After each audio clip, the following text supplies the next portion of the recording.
We hadn't gone far before we saw the local welcome committee, the ward boss of the jungle. Only a few hundred yards away, I noticed his political rival, the crocodile. When these two hoodlums met, there was going to be trouble, and I wanted to see it.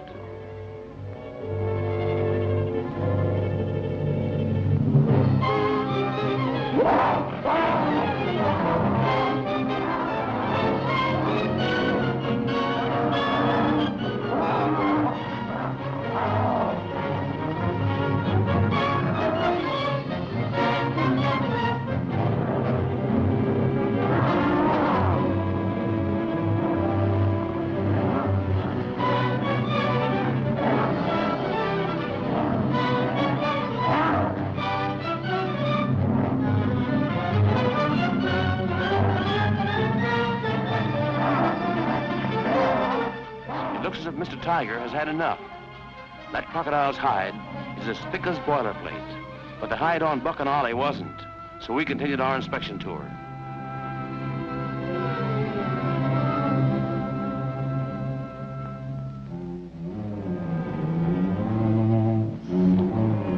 It's bad enough to step on one of these babies, but to have one fall on you is very unpleasant. And I'd have walked right under him if Ollie hadn't warned me.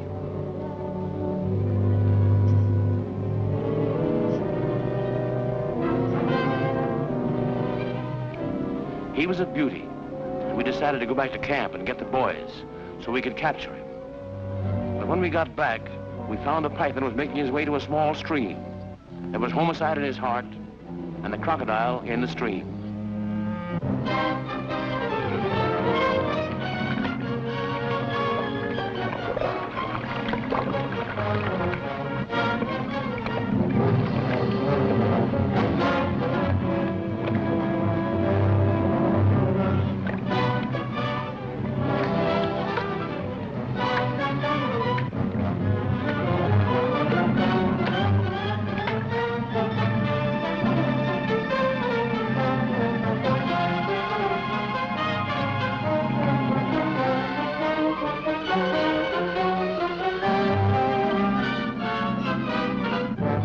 That python was using his head, and 20-odd feet of body, too.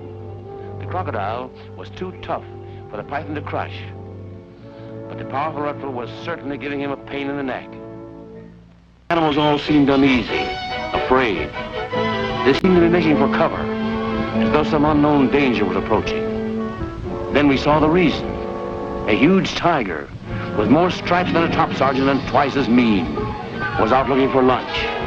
So was this black leopard.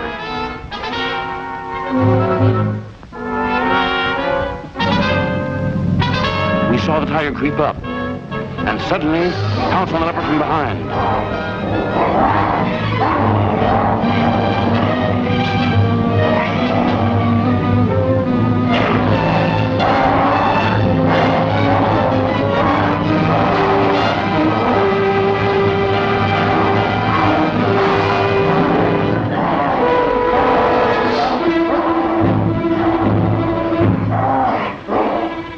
Well, it looks like the jungle cat fight was a draw. So the boys separate and go out looking for a meal that won't fight back. The leopard got off easy in that mix-up, but danger works 24 hours a day in the jungle. And a python like this can crush a man into the shape of a sausage in 3 minutes, unhinge his jaws and swallow him. He's got an appetite as long as his stomach. And I knew the black leopard hadn't any idea of his presence. If he had, he'd have been heading the other way.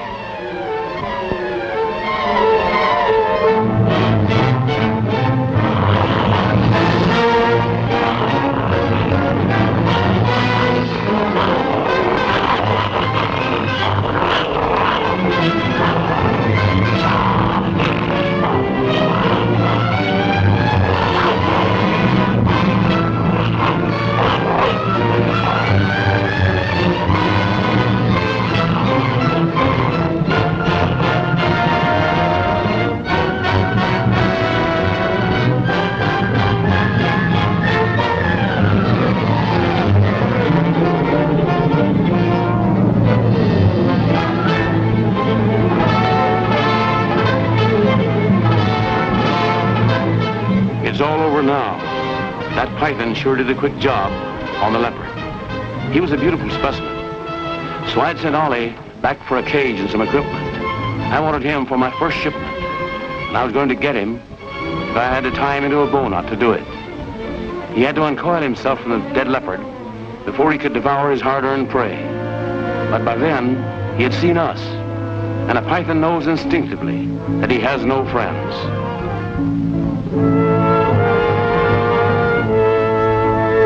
I decided to catch him cowboy style, the way I used to lasso rattlers with a string when I was a kid down in Texas. We ran one end of the rope, through the cage, and out the back.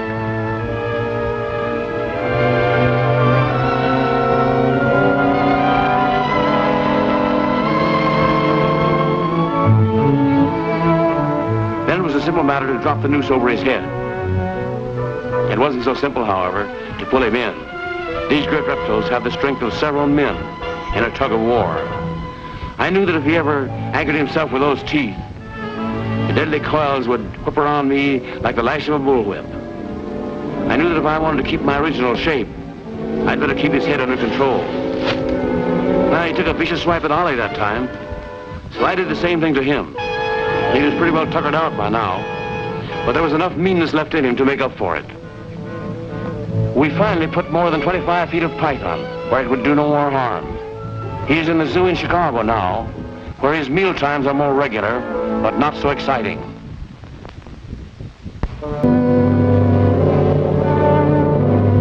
The jungle sometimes reminded me of a theater. There was never a lack of actors, but a continuous drama of wildlife that went on all around me. My business of bringing them back alive often gave me a front seat in these exciting performances, but I never really enjoyed them. Animals like the python and the tiger were typical of the code of fang and claw. They ruled wherever they roamed, and big as it was, the jungle wasn't big enough to hold them both.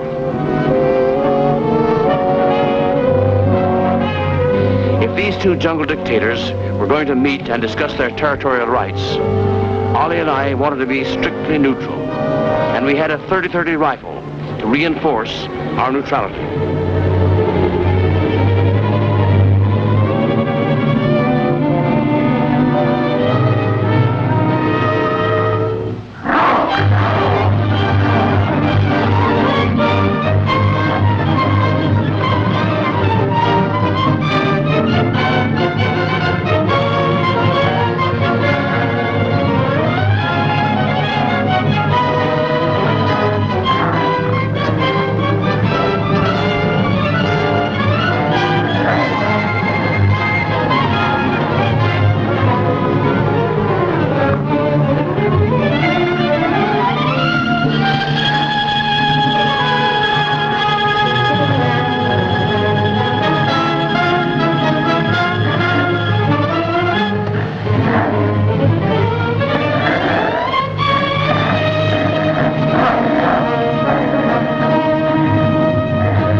To me, as if the tiger had the best of it so far, and he seemed to be determined to follow up his advantage. But that python is not finished yet.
python tried to toss another coil over the big cat and lost his grip and his victim.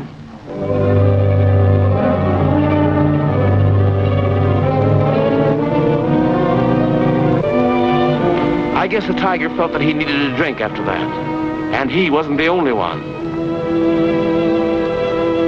On the honey bear, when I rushed out yelling for Ollie and the boys.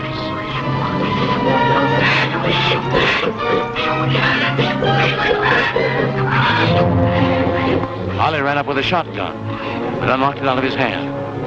A dead python is no good to a zoo, so I determined to get this one back in the crate alive.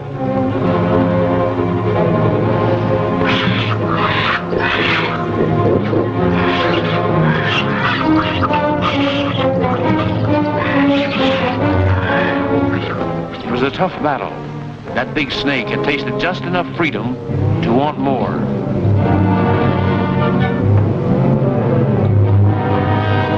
Trying to coil 20-odd feet of fighting python into a box is something you only want to do once. This was the second time I'd created this fellow, and I was afraid it was getting to be habit-forming.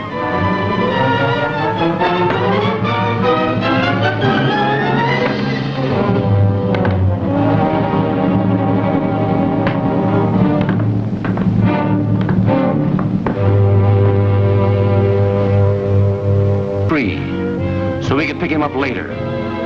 The jungle was beautiful that day.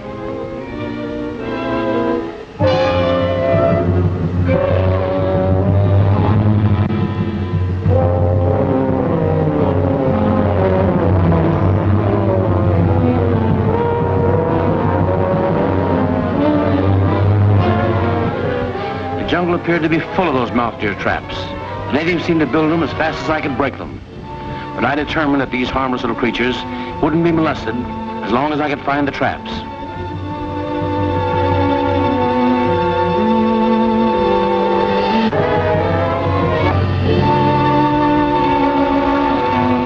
After I released the deer, I started to tear the trap into kindling.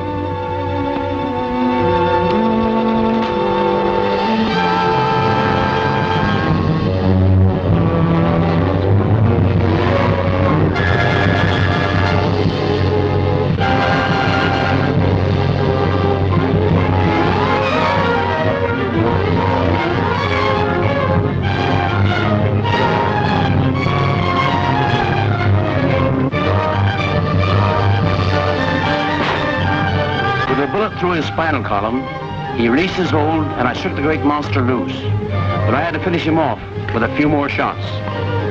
I was sorry I had to shoot that python. He was a fine specimen, weighing nearly 300 pounds. The python is not poisonous, but I was picking his tiny, sharp teeth out of my arm for the next couple of hours.